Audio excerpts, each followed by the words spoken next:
why is it a controversial suggestion that we need to look in the brain to see how emotions work? Where else would we look?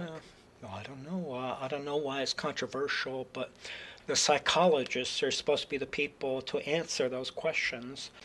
And William James had a theory of emotions, along with a fellow in Denmark by the name of Lang.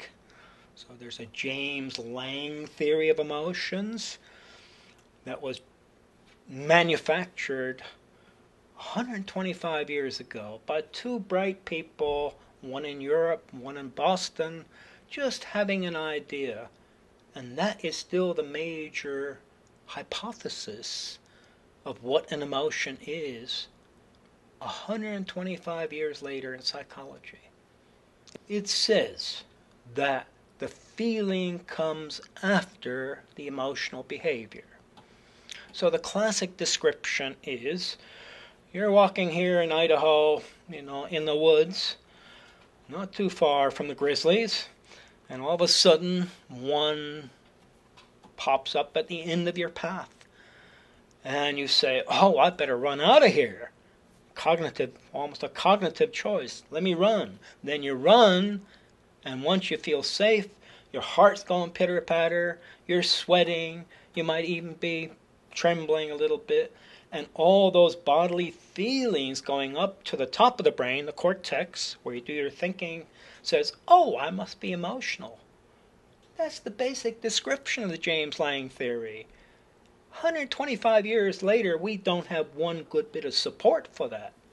We got a lot of experiments that might be in agreement with that, but they tell us nothing about the brain, and William James and Lang were completely incorrect. Emotions are not generated by the top of the brain. They are not manufactured by the cortex. They're not an afterthought about what's happening in the body. They are evolved neural systems deep in the brain. I mean, anyone that's really done deep brain research that you need to answer these questions, not fMRIs, not fancy pictures of something is happening somewhere, but actually trying to work at the mechanisms. As soon as you go down to that deep level, it is clear the emotions are primitive. Remember, Peter Milner and James Olds, their electrode was about as low in the brain as you can go. So if you put stimulating apparatus deep in the brain, electrical stimulation, chemical stimulation, you can also turn on these emotions. Maybe if you have an electrode where a cat goes from your nice kind of sweet animal that wants to be petted and goes, "Hey!" very rapidly. Scared me. A rage response. I think it had to come to me back in the early 70s to say it's real anger. And the reason I was willing to go there is because I asked the next question. When you stimulate those kinds of areas in the brain and you get the angry behavior, we call it rage in capital letters, does the animal like it, dislike it, or is it neutral? The animal doesn't care.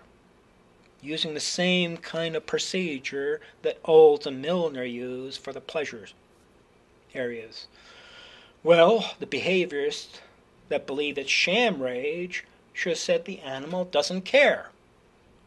But when we stimulated those areas and gave the animal a chance to turn it on or turn it off, every animal turned it off. And after all, when you're angry and I'm angry, I don't like it. It doesn't feel good unless you win. Unless other people are scared and they do what you want them to do. But if it's not effective, it feels horrible. So at the fundamental level, anger feels bad. And it should. Why should anger feel bad? What does that mean physiologically? Well, I'll tell you what it means psychologically, which is more important. You get angry when something has been taken away from you. if you are, let's say, competing for things in the world, here we're going down to the lowest common denominator. I mean, I can get angry by the way someone says something to me. I can get angry by the way someone disregards me, isn't friendly, doesn't pull me in.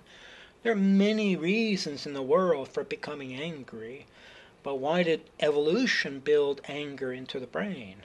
Because you had to have a rapid response to compete for resources. I'm ready to have it, and someone took it away. And a good response is, go for it.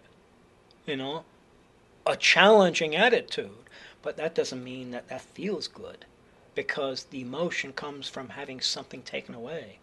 So the desire system that actually Olds and Milner found, it was not a pleasure system, it was a desire system that allows us to go into the world looking for things. And if all of a sudden we find something with all that enthusiasm and someone grabs it away, you go into kind of an anger response. And the anger response does not feel good. But maybe at the higher level of the brain, where we use these ancient forces as tools, you can even pretend to be angry.